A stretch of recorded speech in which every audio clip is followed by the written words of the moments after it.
Are we away? We are live, guys. We Okay. are live. Hello, everybody. Welcome. Yeah, hi, everybody. Welcome to another Good afternoon. session of Staying Connected. I'm your host, Daniel Hansen, with my co-host, here from Tawfiq. And we Hello. also have a very special guest today. I'm going to switch the screens here, so you can introduce yourself, buddy. So we have a special guest, guys. It is Matthew Min from Sunderland People Hi, First, everybody. who's joining us today. So, All right, man. how you doing, Matthew? That's great to be here. Good. I'm doing good today, actually, quite well. Awesome. I've had Awesome. I had a few tireless nights Really? the past week, but I'm quite actually well rested today. So Brilliant. Must be nice. There's a lot of it going around, I think.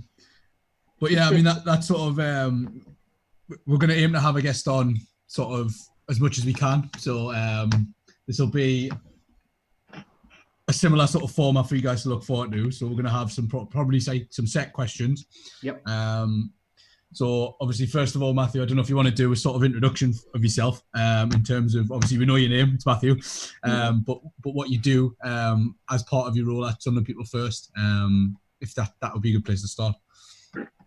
yeah, so as you've heard, I've worked at Sunderland People First. I'm a self-advocate, and I'm also a director. So that involves like lots of different things. Sunderland People First, it's all about sort of giving people with learning disabilities and autism a voice. And a big part of my job is going out and meeting people, running training and helping develop training. And it's easy to list what we don't do, actually. But,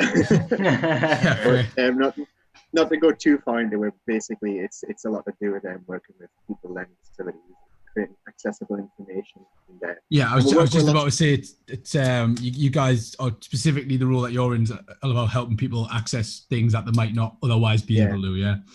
And a lot of that involves with working with other people to help them sort of know what to think about when you think about making things accessible. So it's kind of why I'm here. So No, spot on. It's really cool, man. Very, very good answer. Yeah, you're off to a flyer. So I've just got. It'll be similar. Talking about what you do in terms of the outreach and stuff. It would just how have you guys had to sort of adjust to the current circumstances? Well, obviously we can't come into work anymore. We usually always all the work we did was always in office, and obviously now that's not possible. So much like how we're hosting these live streams is we're having Zoom meetings. So we've got the host is usually we get a staff member from Sunderland People First to host the meetings, and from there just advocates join in and we sort of catch up and find out how everybody's doing.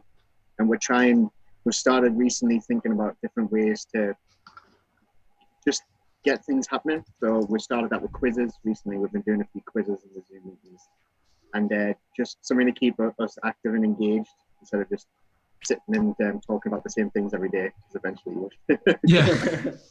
would. Well, watching the same thing over and over again on like Netflix or Amazon Prime or something. Yeah, fair enough. So yeah, I mean, that's all about. Obviously, you guys are still the best you can, still staying in touch, which is great. So, with that in mind, have you found anything in this sort of like situation that you might look to carry forward in terms of like your virtual communication and stuff? Well, I think personally for me, if we weren't able to come in for any reason into physically into work, then I think Zoom would be a good thing to keep in mind. It's definitely helped them keep in touch, and even if sometimes there's something that's quite important that needs to be done, but you wouldn't be able to come in otherwise for any circumstance, I think that'd be really helpful to sort of keep this in mind. Zoom's never really been an idea that was had until now. It's kind of blown up since quarantine. So I think it's definitely something that I would think about forwarding on to other people who maybe haven't had the chance to try yet. I think, oh, well, if you're struggling to get everybody in your team in the same room, or sometimes struggling to keep everybody together, then this might be a way to get it done if they've got the technology. So, yeah. Definitely. Great answer, definitely agree. Definitely. One of the other questions I've got, and this is more relating back, I know you sort of touched on it, saying you had a few sort of restless nights and stuff, but it was just, have you found any particular like coping strategies, or have you got any like advice for people that you would normally interact with, say, for how to sort of get by on a day to day? Yeah, I think it depends on you and the person. I can give maybe general sort of, if I'm thinking about what I've been doing more general, just keep myself occupied with doing new things quite a lot. And I know that's difficult in a house, but the way I do it is I kind of surround myself with things I enjoy. I've been watching lots of films, but like not the same ones, because obviously, yeah. Me too. So just going through the collection of films I've never seen before. Brilliant. Me too. Obviously, I know we're allowed to walk once a day, so I've been going out for that as well. And I've tried going to like not too far, but like different places that I haven't walked before. And that's been sort of keep my mind fresh. And playing video games as well. That's kind of how I cope. Awesome. I've got a few backed up that I never tried before, so I'm just trying something new all the time. So yeah, that's kind of how it works for me. So just keeping yourself occupied, I think that's the way. With things you might not have tried before. You do. Yeah, definitely. Totally. It's like, I think that everything you do is pretty much the same as the things that I do. So it's like games, films, and all that stuff. I think is great. Yeah. Yeah, I think as well. Obviously, some people might not do that. I personally do. I have played a lot of games in the last 2 weeks, but I know like friends and stuff, and family members and that have been trying loads of different stuff that they've never tried. So some of them have picked up reading again, or they've picked up like sewing, and just anything basically. They've looked online and gone on like say Skillshare and just thought, yeah, okay, I'm going to learn to paint. Like, and it can be something as basic as painting like a pot of flowers or something, but they're getting a new skill, and it takes a little bit of time to learn it, so it's occupied them for more than a few hours, which has come in quite handy. I know people who've been like knitting and stuff, like people my age though, like people in the 20s who are knitting, and that they're enjoying that. So I mean, it could be anything really, couldn't it? So it's just finding a kind of hobby into something. It's I guess a bunch of people doing different things really. So it's pretty cool. Keep yourself occupied, I suppose.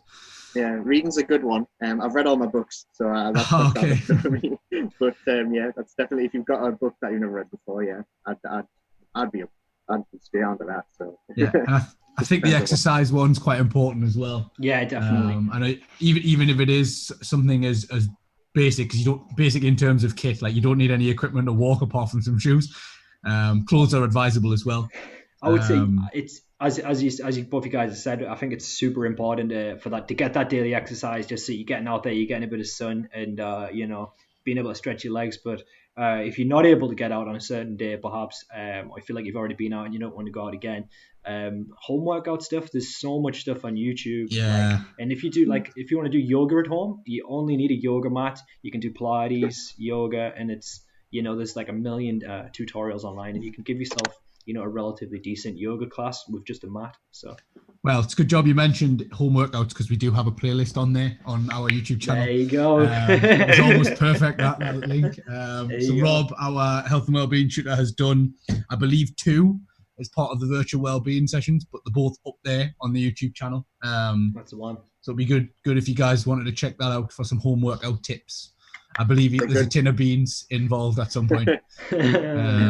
The good variety of exercises on one of the videos as well. If you're up for trying burpees, I mean, that's up to you. But there's lots of different kinds of things you can try. So. Yeah, that's tough, man. So Mark Wilson, or Wib, is asking just about music stuff. If you've had any kind of music stuff that you've been involved with during the quarantine or not. Is that a question for Matthew, or just a general question? Anyone, I guess. It's just a general question.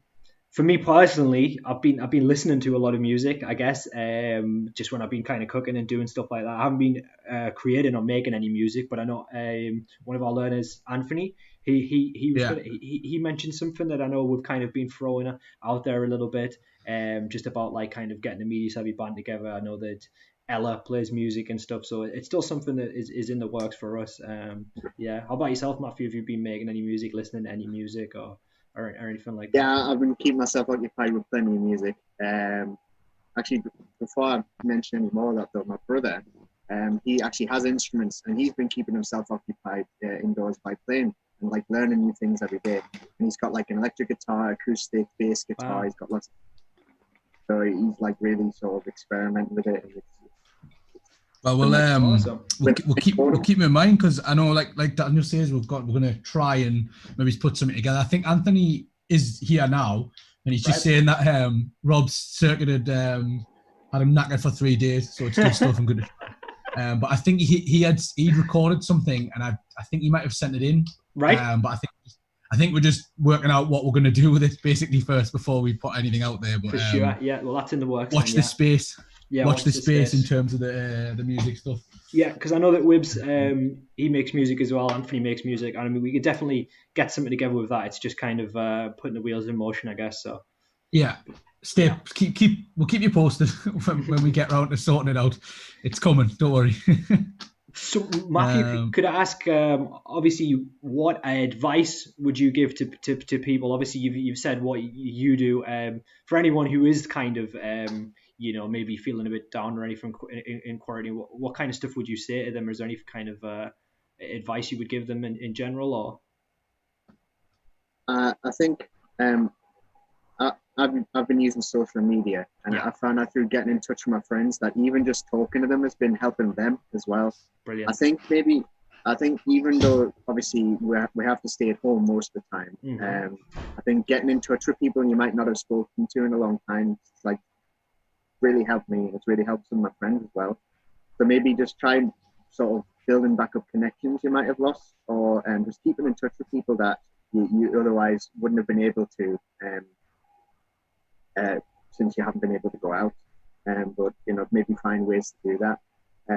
And yeah, other than that, just what I said before, keeping yourself occupied and finding new things to try. So, yeah. That's awesome, but I think that's a really great answer, and I think that is. Yeah, I think it's really helpful as well. Like the sort of age we live in, it's quite easy to, like you say, just go on. So you can go onto social media and get in touch with someone. Equally, you've got a phone, you've got a mobile that you can carry around with you all the time, so it's handy. One question from Jody is, how do you think you'll manage when you get back to work? However long that may be, but how do you think you'll manage getting back into the swing of things? For me personally, I don't think I'd struggle with it too much. It's kind of, I guess going back at first, it'd be feeling like, oh, it's a bit weird because I haven't been here for a long time. But I guess if I kind of looked at it as sort of like, it's kind of an extended holiday, but not really. I'm still we're still meeting each other online. So no, I think it'd be nice to come back. But at the same time, I'm not looking at it as sort of like, oh, I can't wait to go back. It's more like sort of like, I'm looking forward to it, but I also am able to speak to the people who I work with, whenever they want, whenever I want. It's just that sort of a comfort that I have. So no, I'm looking forward to it, but also not being upset over not being able to go. So kind Makes of sense, it's a good answer, dude. Fair enough. Huh? Yeah. So, what kind of? Obviously, you mentioned briefly before about using Zoom. Have you been helping to support other people? Because obviously, I know that you're very great on Zoom and that kind of thing, Matthew. So, have you been able to kind of support anybody else in getting online with it or anything like that? Or so we've had people have some technical difficulties, and it's been kind of, the challenge has been sort of we've been learning how to use it at the same time. So it's kind of, I don't know, I think for the most part we've done really well on making sure everybody's managed to get in, and we've got brilliant staff who are great at support. I think it's also kind of just it's not to worry if you can't get it right the first time. It's all a learning experience. That's a great point. It's been more it's just been sort of like letting them know that we're all, we're always there and we're all in it sort of together. So even if you can't get it working the first time, it's about trying again. So I think part of that supporting each other has been figuring out with each other. So definitely, I think that's it. That's very true. I see. Sorry, go on, Daniel. Yeah, well, just in general, I mean, as you said, we've gotten a lot of people using things like Zoom who would have never used it in a million years before. We're getting people from all walks of life. People like elderly people who've never used a computer before, and they'll be going on Zoom to kind of talk to family. So I think you're totally right. It's just kind of not panicking if you don't get it right the first time, and just taking your time. I suppose that's the approach you would take anyway, right? Like in your day-to-day work. Like I suppose it's probably, I'm assuming, correct as I'm wrong, it's been quite an easy transition for you in terms of being able to help people. For me, I mean, I use a lot of technology, so I think that's kind of been helpful for me. And like I say, I have helped people with difficulties with technology in the past at work. So if there was like any point where someone needed help getting on here or setting something up online, I'd always be open for that. So I think that's just kind of where I am at the minute, is just being open to support people who need help with technology and make it a bit more accessible. So yeah. Brilliant. No, good stuff. Yeah, fantastic, mate. Okie dokie. Do you have at this very moment any more questions for Matthew, or should we go into some news? I think we've grilled him enough. I think that'll do. Okie dokie, Matthew. That was some great questions. So we're going to go into some news now, bud. But you can you can stay on the line with us, and we'll have a look at some stuff together. If I don't know if you've got another tab open, because you can maybe look at these as we go down. If you've got the stream open, and as long as it's obviously muted, and then there might be a slight delay if you're looking at it on there. But we can kind of just go through some of that news together, bud, and FM as well. Yeah. Okie dokie. So I'm just gonna get that up there. Alrighty. Cool. I think Andy's asking if we could repeat the hands up for Detroit dance, and the answer is no. We don't do performances. We don't do multiple performances. We get it right in one take and then never again. I was wondering how you set up your the chicken. Well, on your webcam. I don't want to magician never reveals his secrets, but it had a lot to do with me sitting on the floor and getting covered in dust. So that's I had to wash my jeans after that one.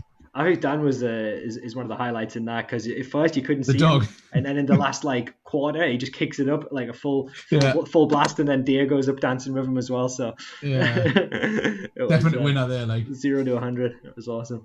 Okay, so this is the first one here. It's positive.news. I mean, that is a very, very let's say concise website. Positive.news, brilliant. And what this is a link that Matthew sent me, and it's basically a summary of good news from the past week. Is that right, Matthew? Am I right there? Yeah, it's this article was published a few days ago. So it's basically just a summary of things that have been happening in the past few weeks. So some stories that you might have seen already before, but it's kind of just giving a bit more of an update on those. Absolutely right, bud. And as you can see here, it's just a summary of the best news stories, and one here already. 500,000 people have recovered, according to the Worldometer, which is almost 2.2 million cases worldwide, of which around 557,000 have recovered, which is and that's a live total as well, that one, isn't it? Yeah. So if you click on that worldometers.info/coronavirus, that is a latest. So it'll tell you there. It's actually, you can see the most recent figures. That's past 600,000 now, which is good. Wow. So last update, so that was last updated at roughly 20 past 3 today. Wow. So that is another little one that you could possibly check in on. So got a lot of live stats on there. Yeah, that's fantastic. And lockdowns in Europe are being eased. As the UK government confirmed the lockdown would be extended for another 3 weeks, there's glimmers of hope from the continent. Such places like Austria open small shops, and Merkel has announced that Germany's going to ease the lockdown with some shops opening next week, which is really, really great as well. And Denmark is allowing schools to start back up. So it's nice to see that Europe is starting to slowly readjust and open back up as well. Yeah. And we've got here the one that me and Haytham touched on last week about Tom Moore, who has raised more. Whoa! Did you know how much it's gone up to now, Herfenbud? I believe it's 23 million last time I checked. Is that the total? So here, I think so. Obviously, this is from a couple of days ago, so it's 17 million here, and Herfen was saying there it's gone up to 23 million, more than. It's more than million. that now, I think. Actually, hang on. So yeah, Tom Moore, who we mentioned before, who I think when me and Herfen covered it, he had 7 million more or less, and now that's gone up to... well. He hadn't even hit 7 when we were covering. It was on 5, but apparently, as of today, it's above 26. So there you go. I mean, that's pretty incredible. He's absolutely smashed it. Like, what a legend. And then we've got some new ventilators approved. So yeah, COVID-19 is given the green light to Airbus, Ford. Yeah, so manufacturers which are making ventilators as well, which is absolutely cracking news. Yeah. For 15,000. Brand new. So I'm just reading the new capacity, that's all. So it's, yeah. So by May, they're hoping to produce 1,500 per week, which is, hopefully enough. Oh, yeah, it should be, but that's awesome. Fall in carbon emissions. So these, and the thing I like about these as well, Matthew, is that they're so like concise and compact, you know what I mean? It's like one paragraph and it summarizes. It's like they're all like nice little summaries. So I really like that. Coronavirus is predicted to trigger the biggest drop in demand for fossil fuels ever recorded. Some experts claiming a 5% reduction in carbon emissions this year. So yeah, as we talked about in the last week's episode with the kind of pollution in the rivers, you can also see that with the air pollution as well, and it's shown that it's fallen in the carbon emissions. So that's great as well. Yeah, and 5% in the year is it's unbelievable. Yeah, 5%. That's quite a huge amount for just a year. So. Yeah, exactly. That is a very significant number. Yeah, it's definitely worth noting that. Easter raves raise hopes for nightclubs. Wow, so I didn't know about this. DJs have been playing the empty dance floors in Berlin. So that's so interesting. Dance sets are being streamed online, and stay-at-home ravers are encouraged to offer donations. if you've got a business or somewhere that relies on people coming in to open, just run something when no one's there. That's a good way to keep open because you've got something to do then. Yeah, so the initiative has been replicated at Manchester, where revelers attended a virtual rave at the now defunct Hacienda nightclub. So if any of you Manchester fans from the 90s who were part of the kind of the acid house scene or anything like that, I'm sure you probably heard of the Hacienda, massively famous club in Manchester, and apparently they've done a virtual rave online. So I'm sure that. Yeah, apparently they're doing them in like abandoned power plants and former dog food factories. Oh, wow. So where there'd normally be a rave, basically, that's so they're now doing like a virtual one, which is cool. Yeah, that's pretty cool. I really like that idea. Yeah, I think there's been a lot of that sort of stuff, especially with I know a lot of the radio DJs have been working from home as well. So obviously they couldn't really go into the studio and be around loads of other people. So of course, cool. Volunteers sew scrubs for NHS staff, and this week we reported how sewing enthusiasts in the UK have been using their skills to make hospital uniforms for health workers fighting the coronavirus. So that is so cool, that these guys have kind of been doing that kind gesture to make these things for the NHS staff. Yeah, so I talked about that one on Friday. Right, yeah. But so if you scroll a little bit further down, if anyone wanted any more information, there's other groups as well as this one. Where is it? There's a Scrub Hub group works independently.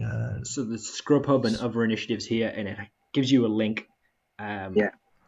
And if you could follow that across. Yeah, so that was, there's a link on there to get involved, basically, which is good. So that's on there, guys. So I would definitely take note of this website, guys. It's positive.news. And I think we'll do one more from here. Actually, at the end, actually. So I guess we'll do the last one. So cyclists get more room. Cities in Germany have widened bike lanes so cyclists can practice social distancing. A trial in Berlin found the scheme improved cycle safety without hindering traffic. It is now reportedly being rolled out elsewhere in the city. So I think that's also pretty cool that people are able to kind of ride their bikes a little bit more freely and just not have to worry safely as well. Yeah, freely and safely. More importantly, maybe safely. Because that is a worry sometimes, and I've been out for runs now and then, and it is a little bit uncomfortable if you get a bit too close to someone. It's kind of awkward because you don't know, especially if they're coming the opposite way, and you don't know where to go first or if they're going to go first, and it's like you kind of look at each other. So allowing for a bit more space, I think that's absolutely great. Because it allows us to continue the social distancing. Definitely. Another positive thing that you can take out of that as well, as it was mentioned there, that this could actually help some cities go car free, which is Yes. I think quite cities across Europe and the world actually have been trying to do, and that would be a big help if this could actually make something positive out of it. Wow, so a very good point there by Matthew. I missed out the last sentence there, which is perhaps the most important one, which looked at how some cities are trying to go car free. If you ever get the chance to go to Amsterdam, you can see Amsterdam's not entirely car free, but you can really see how. I mean, it works so well in that city because of the way the city is, because of the infrastructure of the city, but. You can see there how they use bikes, and it is relatively car free in a lot of places, and it's awesome. It's a great way to kind of get around, and that would be really nice if it was in the cities where it's possible to kind of implement something like that. It would be. Yeah, they have a lot of they have like a tram system, don't they? And a lot of dedicated like bike lanes and bike storage and stuff. Yeah. It would need to be pretty woven into the infrastructure, but slow moves towards that. It's possible, though. Very good. I think somewhere like London, could probably benefit from that quite a bit. I know that they've already tried to do stuff like that, but it's like, it was something that would take a long time. I think the idea with London is they just want to make it so expensive to drive there that you don't have a choice. That it's impossible, to walk or get a bike. Pretty much. That's your two options. Yeah, it does seem like that. But then you've also, you're going to be infringing on the heritage because black cabs, double-decker bus, you know what I mean? Yeah, they're cornerstones of British heritage, right? So Anthony's just saying car-free rules would make offloading and loading for gigs very difficult. True. Yeah, you got to think about carrying loads of amps down the street and that. That's the one. Yeah, you've got to think about the logistics as well. Good point. True that, mate. Yes. There's a compromise, I'm sure. Do it on a bike, man. Just like a big amp. Yeah. You'll be like that in one of those cartoons where you've got the entire band like being carried on your back. Yeah, exactly. That's the one. Yeah. It would be like if you ever been to the circus? I know it's a bit crazy, but when they have those people just all on like one bicycle and they're kind of like acrobatic. Guys, so we're going to move on to the next article there. And this one here is JP Post, the Jerusalem Post.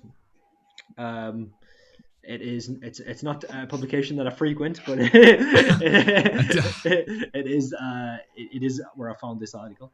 And this is that the inventor of the N95 masks is coming out of retirement to upgrade them, which is also really, really cool.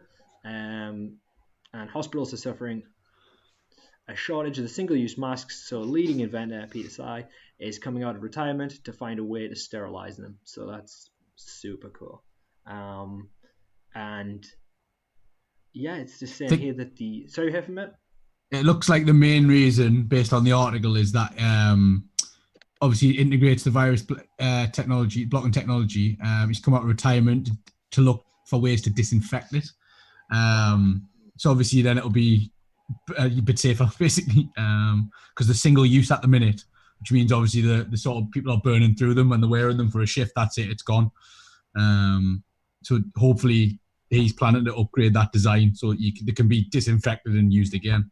That's awesome. Yeah, so there you go. And that's obviously going to massively help the use of these by being able to kind of disinfect it and use it again. So yeah, that's well, I think at the minute the issue is it is there. They've been using alcohol and bleach to try and sterilize them, but apparently that's degrading like part of the filter in the mask. So it's actually sort of rendering it a little bit useless. Yeah, exactly. So not a lot of people really know too much about the lifetime of a mask, right? Like if you've got one mask especially if it's like a surgical mask, you're not supposed to wear that for more than like one use, right? And then if you've got an Yeah. N95, it's like 6 hours or something, right? I'm not Something sure. like that before Yeah, it degrades. But before. I think he made a really good comment on the bottom of this when I read it. Yeah. Because they said basically, you seem to be the man of the hour, and he said, no, I'm the man of the minute. And then he went on to say, the frontline hospital workers, they're the heroes. I'm just trying to help them wear their mask. Yeah, there you that go. was it. Man of the minute. I thought that was quite a nice little touch on the end, because obviously Man. he doesn't really want it to be about him. He just wants to sort it out. Seem to be the man of the hour. I'm the man of the minute. I love that. That's nice. Absolutely awesome. Frontline hospital heroes. I'm just trying to help them wear the mask. That's really cool, and it's like pretty good quote that, Okie dokie. So let's move on, guys. So that's our the inventor of the N95 masks. We've got one here. It is a man and his family deliver 5,000 sandwiches to thank hospital staff.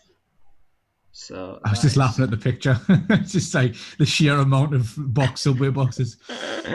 Yeah, so you can see that there, guys. Look at the smiles on their faces. I mean, it's such an amazing gesture as well.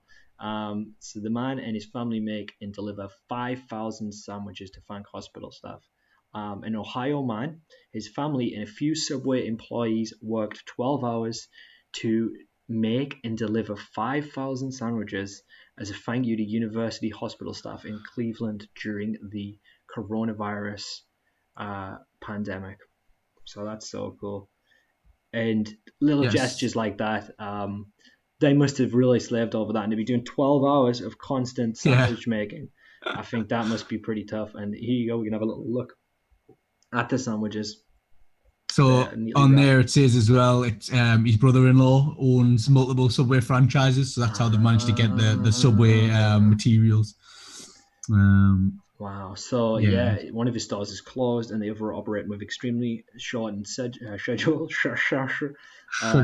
schedules, depending on how it's said. Some selling less than $50 a day. There you go, guys. Nice little story. It's a really nice one. So I mean, we've seen a lot of stuff like this as well, which is great. 100%, man. Might be depressing if you don't like sandwiches. Yeah, I suppose. The gestures there, I guess. There'll be something for everyone, I'm sure. I never thought about that, but that's so funny. Yeah. Okie dokie. So, this next one here, guys. One World Together at home. So this is part of what Lady Gaga, I mean, I'm sure you probably saw this in the headlines, guys. Lady Gaga did somewhat of it was like a home concert, right, with a few of the people like Paul McCartney and Elton John, and that effort was in partnership with Global Citizen and in partnership with the World Health Organization, and she has raised over 127 million in like dollars. So I think that's definitely pretty sizable. So it says there, One World Together at Home raised a total of 127.9 million, providing 55 million to the COVID Solidarity Response Fund and 72 million to local and regional responders. So I think that is definitely pretty good. Yeah, and was it? So did it start as an Instagram Live thing? Did it, or is it still an Instagram Live thing? What into the first? Oh yeah, Instagram Live show. Yeah, it's at the top there. Yeah. So the historic broadcast was hosted by Fallon, Kimmel, and Colbert, alongside friends from Sesame Street, to help unify and inspire around the world. And they had a huge bunch of guests on.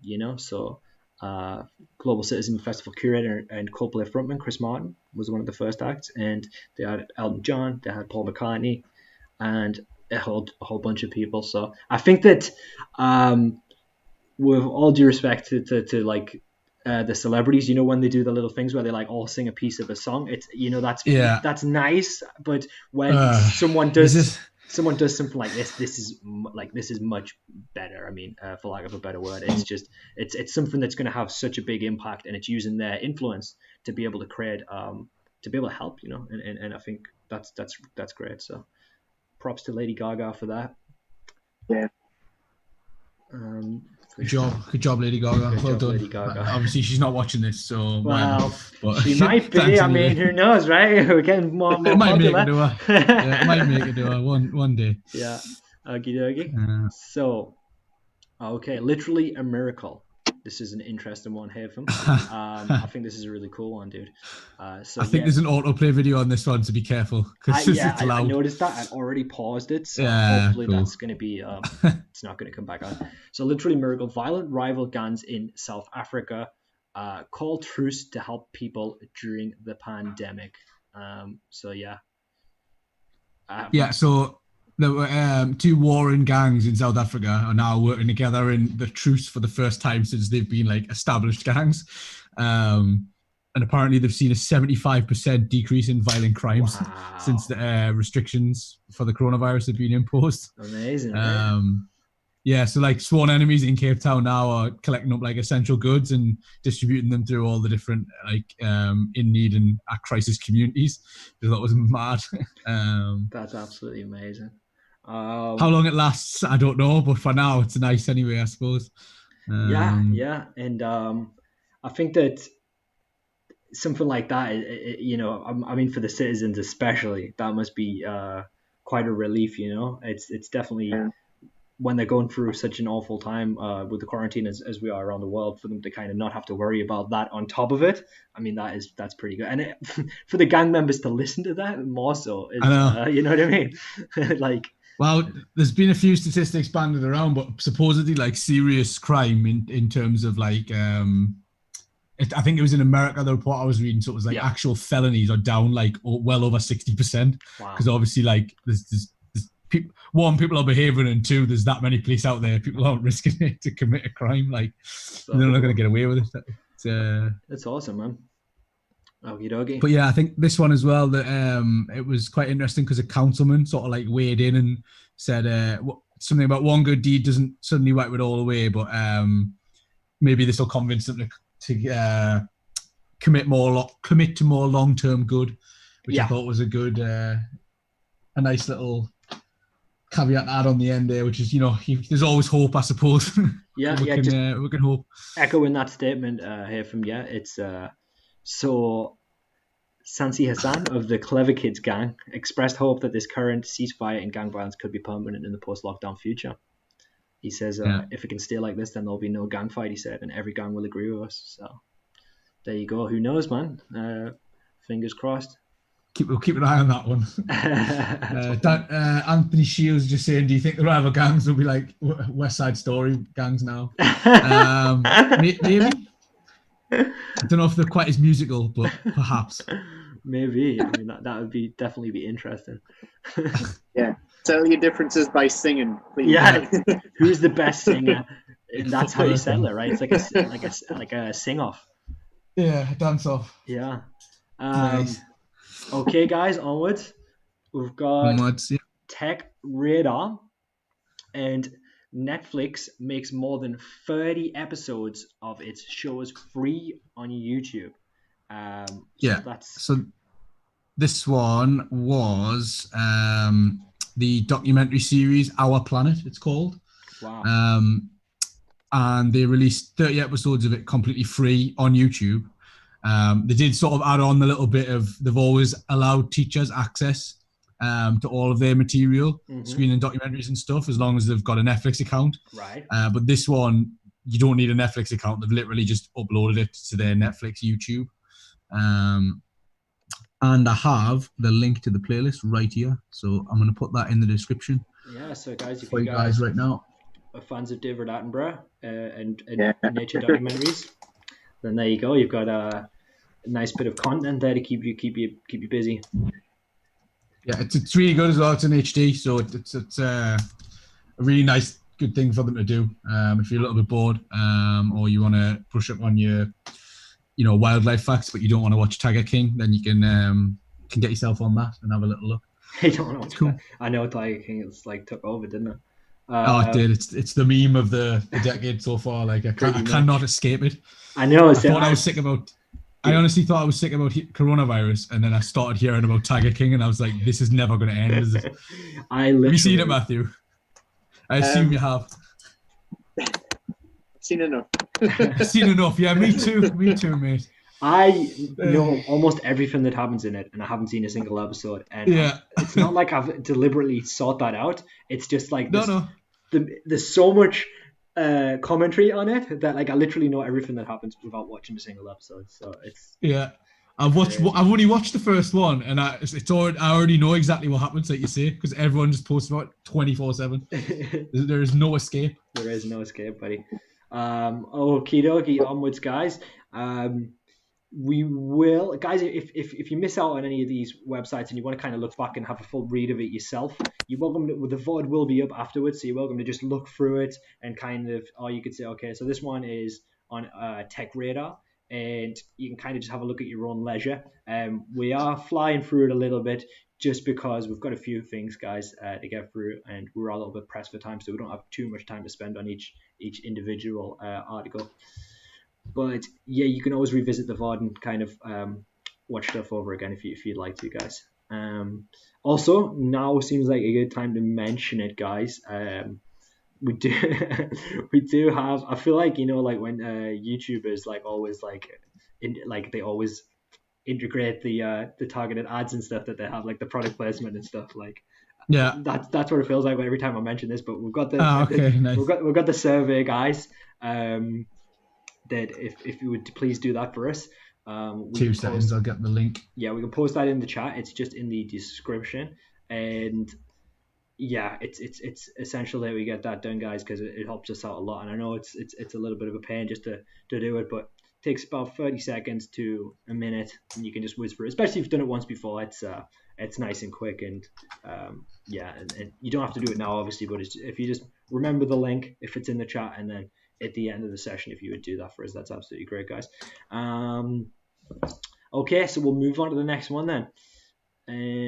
Here we go. Right, and this one is from the BBC, and this is Motivational Pegs Offer Message of Hope. So that's very, very cool.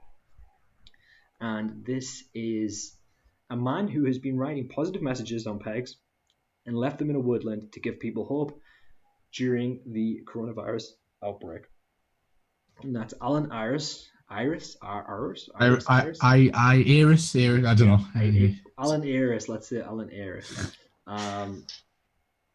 It says none of this sentence gets any easier as it goes on. It's Alan Iris from Whitwick in Leicestershire. It's a tongue twister. This is just a tongue anyway, yeah, so I sent you this one, but I just thought it was pretty good, and it sort of comes back to what Matthew was saying about, you know, just keep yourself occupied and staying positive and that sort of message.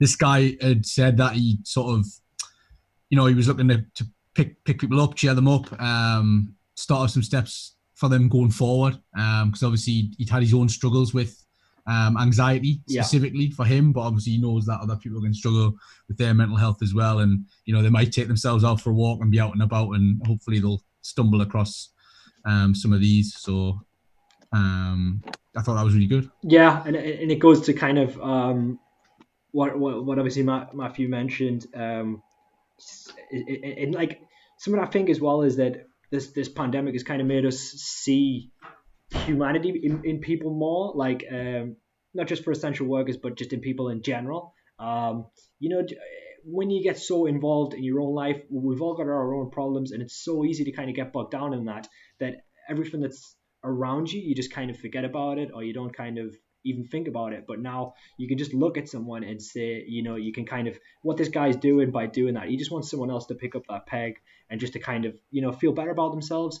And literally, if you see a stranger when you go for your walk today, and if you smile at them, like a smile can make someone's day. And it's just kind of having that level of like humanity between another person. It's like not just looking at it as like, oh, you know, this is another person, but thinking like this is another human who's also going through this pandemic and probably, you know, is stressed as well. And kind of, I feel like there's been so many people who've kind of been thinking that together, and it's made everybody feeling a little bit more kind of sympathetic, I guess, or feeling, you know, definitely, yeah. So empathetic.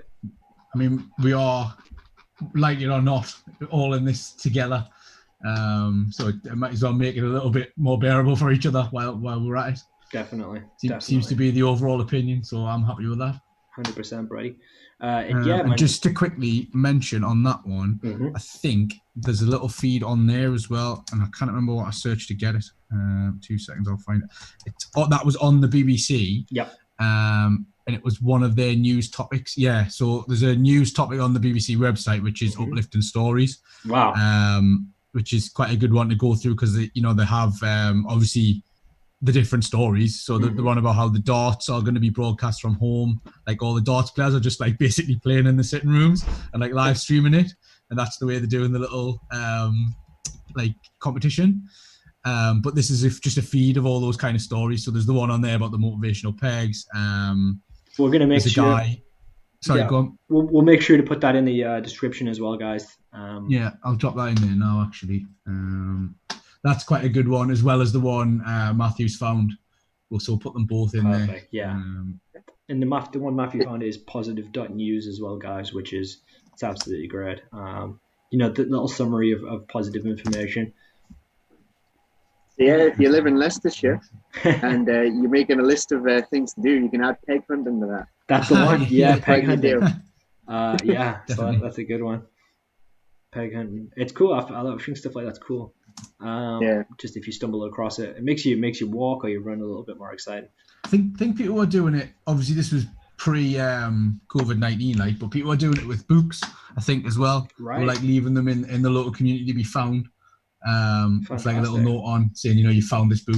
Once you've read it, pass it on and stuff like that. There was some of that sort of stuff going on. So, guys, should we move on to Idiot of the Week or the winner of Idiot? Well, if there's a winner. 2 seconds. I'm just going to have a quick catch up with the chat. Sure thing. So Jodie's saying the BBC is doing the big night in for the NHS on Thursday. Brilliant. I had a quick look at that one. I believe it might not. I think it's like part of Children in Need and Comic Relief as well. Yeah. And it is on Thursday night by the looks of it. Yeah, Thursday the 23rd. So just wanting to get in the calendar, guys. Yeah, start at 7 through until 10. They've got a break on at 8 o'clock for the weekly clap as well. But it's going to go straight on iPlayer anyway. Brilliant. Loads of different presenters in there. Lenny Henry, Matt Baker, Zoe Ball, Davina McCall, Paddy McGuinness. So there'll be all sorts of the normal stuff that's on the likes of Children in Need and Comic Relief and that. So maybe you want to check out on Thursday. Fantastic. So keep that in your diaries, guys. Thursday, we've got Comic Relief. So that's definitely one to look out for.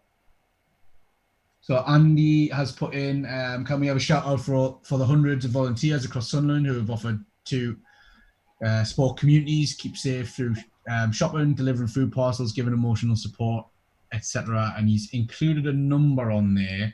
Brilliant. I'll let you get back onto me, Andy, about what that number is, and I can maybe put that in the description somewhere as well. Fantastic. There is an 0800 number on there, but I assume it's for a particular organisation. I'm just not sure which. Yeah, brilliant. So just let me know. But yeah, massive shout out to those guys. I know we've spoke to a couple of the organisations. Well, I'm saying I have, who've been doing some of that coordinating as well. And I know they've had a bit of a time doing it, shall we say? A bit of a time. But yeah, massive, well done to you guys. And I'm sure in the local communities it's really appreciated as well. 100%, man. Yeah, these people, they're real heroes because going out and kind of volunteering, if it's emotional support on the phone or if it's going out to drop off shopping for some people, these are people who are really in need. So I think big shout out to all the people across Sunderland who've been doing that because that's you can't even really put into words how much that's going to help somebody, So especially if that's if you're getting food shopping for an elderly person, the level of impact there is amazing. Sorry, I had a proper epiphany there halfway through. Andy sent in the number is for the Sunderland Council. Can you help in your local community? So that's the section on the website, I'm assuming, and that's the number that takes you there. So if anyone is interested in helping in the local area of Sunderland, that's Andy's posted the number in the chat there. Perfect, guys. Thank you for your epiphany, Andy. So that's one to look out. That is one to look out for. Okay, so guys, I think that we'll look who was the winner of Idiot of the Week from last week, and then we're going to save the contenders for Wednesday's podcast, and then we'll kind of just close after that. We'll open up some questions, and then we're gonna close it. I think. How does that sound, guys? Yeah, it should work. Yeah, I think. It's your bets. Okie dokie. So just maybe we should do a quick recap of the stories. The contenders. So obviously, yeah. So who was the contenders this time last week? I think it was. I think we did last month. So the contenders last week were Donald Trump. Yeah. And I tell you what, I'm gonna switch the windows so I can actually look at it, and I'll be able to tell you. Okie dokie. So guys, I'm gonna have a quick peek. All right. I've got them here if you want. Yes. So okay, I do remember now. Right. Fantastic. So it is Breadman, Donald Trump, and David Icke, and also Eamon Holmes as well. So just a quick recap on each of those. Donald Trump was posted just in regards to him pulling the funding for the World Health Organization. America is the biggest funder of the World Health Organization. And we kind of just suggested, hate him or love him, pulling that money during a pandemic, is it the best thing to do? Maybe not. And Breadman, can you recall Breadman here from? I can, yeah. It was the guy who got caught speeding when he lived it was Nottingham, and he was speeding back from a journey that he took to London. And apparently when he was asked why he was speeding, it was because he was doing like 110 mile an hour, by the way. But why was because apparently he'd gone to London to get some bread because it was £1 cheaper. Mm-hmm. And this car magazine had worked out that journey at that speed would cost him about 30 quid in petrol anyway. So yeah, he was up there. And then we have David Icke, who is famous conspiracy theorist who was basically I didn't know what you were going to say there. He is there we go. I mean, what title do we give that guy? A famous conspiracy theorist who basically on a YouTube live stream, he said that 5G was going to cause the end of the world, and forced YouTube to basically restructure the whole TOS surrounding the coronavirus. So yeah. He's basically YouTube banned all conspiracy theory videos linking coronavirus and 5G. Yeah. Completely. Like that, you can't make a video on that on YouTube now, thanks to David Icke. Which is crazy. Yeah, the famous tinfoil hat man. Exactly. Yeah, that would be an accurate description. Exactly right, Matthew. And then finally, Eamon Holmes, who he also said some things around 5G. He wasn't ready. How to phrase this? He didn't kind of dismiss the claims of 5G, right? He said, so. He said you'd have to hear them out, even though they had an expert on who was explaining to him why it was, rubbish, and telling him with some facts that he disputed, but with no actual evidence. So yeah, just a bit of a he dropped the ball a bit there, Eamon.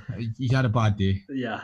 Okie dokie, guys. So, right, place your bets, as Matthew said. We're gonna do a little drum roll. Oh, okay. Was that it? Okay. There you go. Drum roll. Fair enough. Hopefully that's not like too loud on people's end because my mic's quite. Everyone's just gone deaf now. Yeah.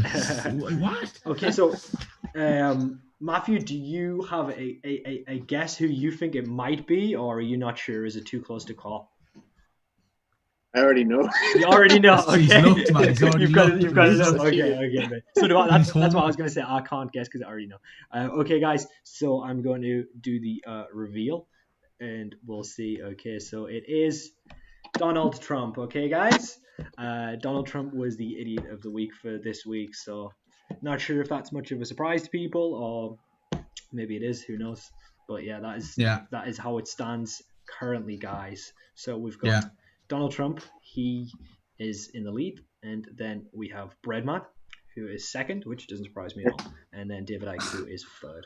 So it's pretty interesting. And then Eamon Holmes was with 0. So he did all right. He got by. You just let someone be a bit more idiotic than you on that week, then you'll be fine. That's what it is, isn't it? Really. So yeah, pretty much. I mean, we can look at it this way. Even though Donald Trump won, at least he's not going to be forever immortalized as Breadman. Exactly. Well, exactly. Yeah. Sometimes, because we don't know the names of these people, so we've got to come up with a title. Yeah. And the title is going to be the thing that's associated most to whatever they've done. You can start on the list of media savvy live stream characters. You've got Breadman, Potato Woman, and there's going to be more later on. You remember also affectionately known as the Spud. Yeah, the Spud. The Spud. Yeah, that's the Spud. Awesome. Yeah. Who to be fair, our identity was quite well protected because our face was, a potato. So there you go. Yeah, it's exactly fine. Right. There's no GDPR leaks there. It was solid on that one. That's the one. Yeah. But yeah, we're gonna have some recurring characters, I think. I think me and you, Haytham, will need to download some kind of potato filters on Zoom so we can. Yeah, well, I tried, but there's only the backgrounds that I can see. But you have to download like a third-party plugin, and I was like, I don't trust this at all. To be totally honest, this looks like a scam. So, just every so often during the streams in the future, just sneak in like a face cam of like just Spud. Or like maybe take a Breadman and just put him there. We could do that, yeah. To be fair, so that's not a bad shout. Haytham, we did something a little bit similar, right? From where you put like a third camera, but it was just like the Spud. It was like a kind of I just took a screenshot of Spud head and just put her on there. But yeah, we can't. Sometimes you can't get the names of the guys, but you'll probably notice when you're online, you'll get a bunch of them for like Florida, because I don't know if anyone's keeping an eye on Florida, but it seems like it's just turned into an absolute flaming hellscape at the minute. Oh my god, dude! I mean, that's so I imagine next week we're going to have at least one entry from Florida. I have a friend from Florida who would affirm that Florida's usually like that all the time. But Okay, so we have it on good authority that Florida is already like that. But interestingly, I know that you can go on their police website, and the way their public records work is they just name people. So like if you're arrested for a crime, even if you didn't commit it, your name gets released with like the details. Yeah. So that's why you always see like Florida man does this or Florida woman does this, because their public record system's just completely open to the press. Yeah, so it's someone's job to just go through it and pick out the stupidest headline. Yeah, you see all kinds of crazy stuff, don't you, as well? So. Yeah, the most embarrassing crimes. Yeah, so funny, man. Oh yeah, I mean, we probably shouldn't go into detail of what some of them are, so we'll just quickly, Daniel, you can just quickly change the subject now if you want. So, guys, okay, I can do that. Yes, so guys, we're coming towards the end here. Is there any questions for Matthew? Just while we have this little bit of time here left at the end, while he's still here with us. Because he's answered some pretty cool questions at the moment. So if anyone else has any, just fire them away, because now is the time. And I mean, if there's anything else that we haven't covered, Matthew, I don't know if we've covered everything you wanted to cover. It's up to you, really, if you had anything else to say. Put you on the spot now. Put you on the spot. Well, you can have a little think as well, Matthew. I think I've lost my thinking cap. Yeah, it's supposed to be hat day today, right? But I couldn't find my hat. I've ruined hat day. I'm very well, you see, so. I've had a nice new haircut that I got at home, so I don't want to wear a hat because I don't need to cover it up. So that's your homework for next week, Daniel, is get a haircut. And see how it goes. I'm still tempted to shave my head, man. The temptation's always there.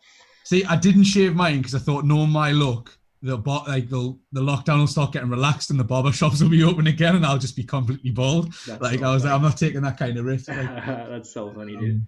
Yes. So, Matthew might have knocked his camera off there. Anyway, before we go, we've got a few comments. Just so Waves just said, great show, lads. Well done, Matthew. Thank you. Obviously, Andy's saying, brilliant job, Matthew. Well done. You're awesome. I assume that applies to me and Daniel as well. I hope so. So yeah.